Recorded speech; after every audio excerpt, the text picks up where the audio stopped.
Hello and welcome to Coffee with Carey. I have a whole list of 33 great date questions. I think the important thing to know about that list is that you don't want to roll them all out together. They weren't meant to be used all at once.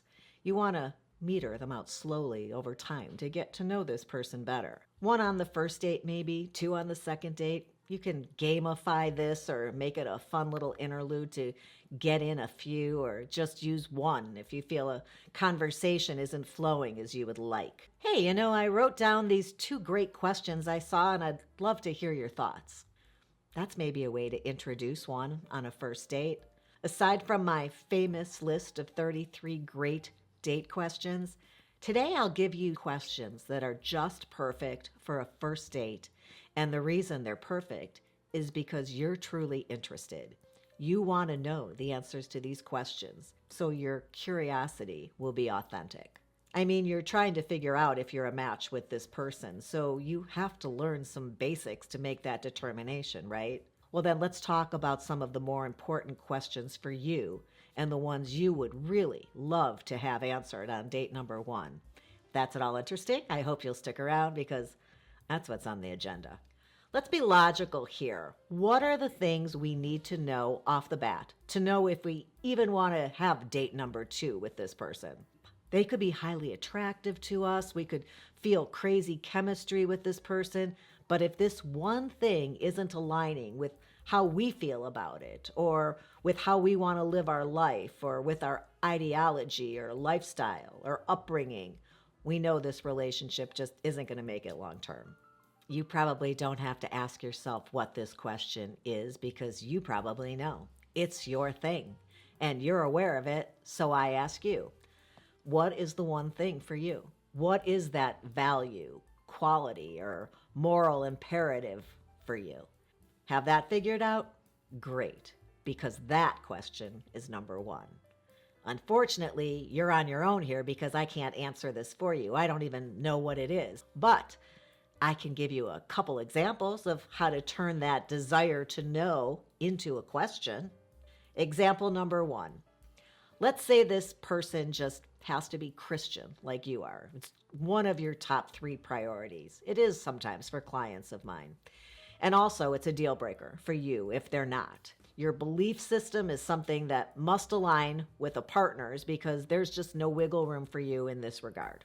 Yeah, I know that you've been told never discuss politics or religion on a first date, and I agree with that pretty much, mostly because you should have asked this question prior to meeting for this date. But let's just say that you didn't manage to get that question in during your first phone conversation, or you simply forgot. So here you are, example number 1. You could try something like this. I can't even begin to tell you how excited I am to be working with Zoog. This is an iOS app that I've been using with my grandkids for well over a year now.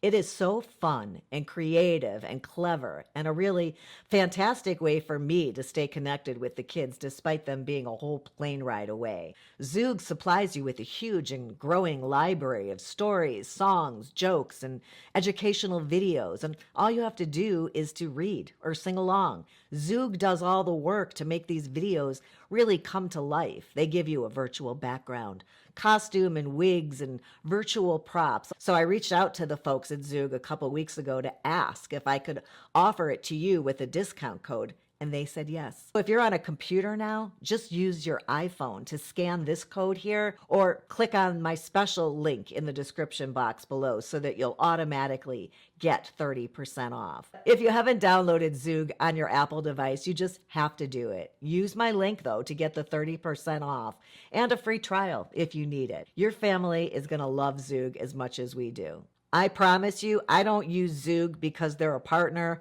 They're a partner because I've been using the app for over a year and I beg them to let me do this. So check it out. Example number 1. You could try something like this. What does a typical weekend look like for you? And I was wondering if you attend any religious services.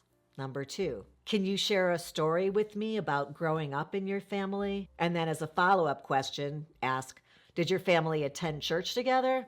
There. If you get a positive response, you might ask, do you still make time to go? I think this is a good approach because it's multi-dimensional as questions go. You're not just coming out and asking, are you religious? You're learning something about their background as well, or about how they like to spend their free time. If neither of these feels natural to you, I'm sure you can come up with something similar, something that feels even more comfortable to you. Example number 2. Let's go with politics, because why not? We're already being rule breakers. But I can't stress this more strongly. If these things are truly important to you, if they make your top 3 priority list or your list of 3 deal breakers, you should be asking these questions before you get all dressed up and travel across town to meet this person. It's just too disappointing for most people to have to put in all that effort to look and feel your best and then find out in the first 10 minutes of conversation that there's not a chance that you and this person are going to be compatible. Are you a person that watches much news? Or how do you get your news? Are you a person that keeps up on current events? Those are great to open the door to a conversation about politics. Or you could just ask if they follow or enjoy politics. Are you a person that votes? I always love to know the answer to this question. I mean, I do believe it's our civic duty to have our voices heard.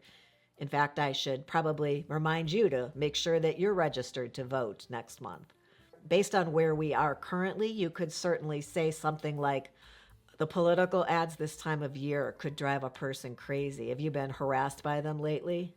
Or for all of the next year, you could probably say something like, well, at least we're not in the middle of an election year. That was too intense.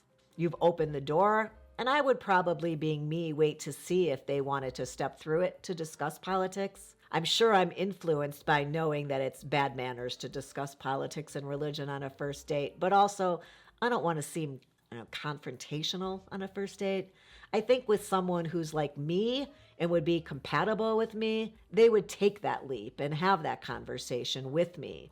But I'm probably just not going to press it. So for me personally, I might be waiting till date number 2 to get this question answered. What are your thoughts on that? Let me know if you're a person who would push for a response right here on date number 1, or whether you'd be willing to hold off on having your answers because you don't want to create too much friction when you don't really know yet whether you like this person and you don't know them very well. If you absolutely have to have this answer right here on this date, you could certainly come out and say this.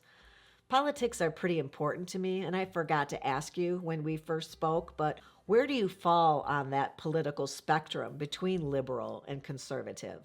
This is a question that I ask my clients all the time when I'm trying to gauge their political leanings during our welcome meetings. So that's politics and religion. Some other people might want to know about having children or about when a person is planning on retiring.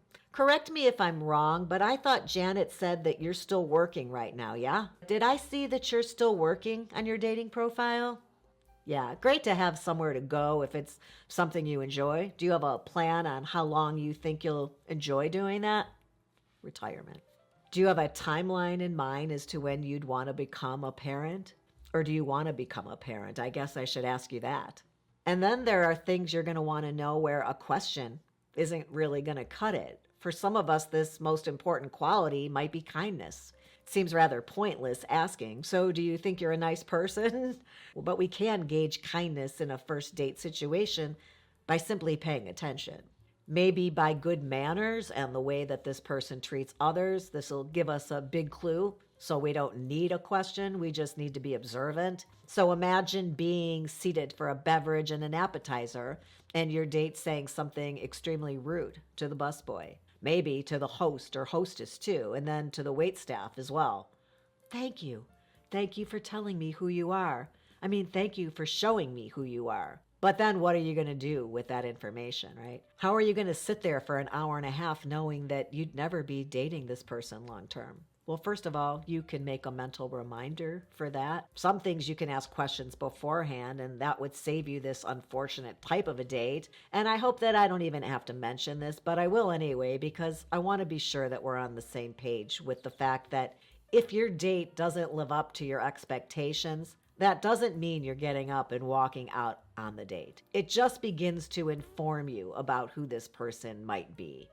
I mean, you're a person of excellent manners, so of course you're going to still enjoy your time and getting to know this stranger. They may not be your future husband or wife, but that doesn't mean they can't be a friend in the future or a person that you enjoy for numerous other reasons. Personally, I've had very interesting types of relationships come from my matches that I've made when they haven't turned out to be romantic connections.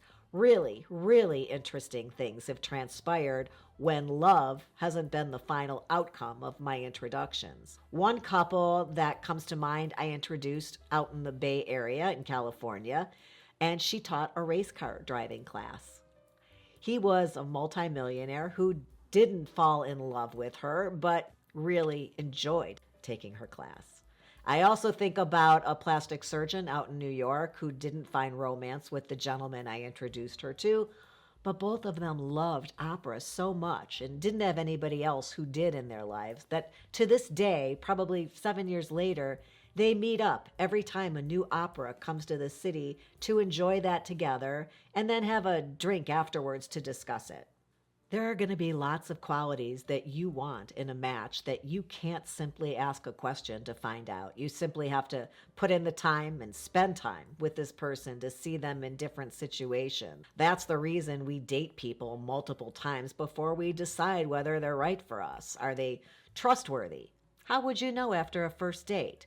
But if they start flaking on you after date 2 or 3 and canceling plans, well, yeah, that might be a sign. Do they have a great relationship with their family?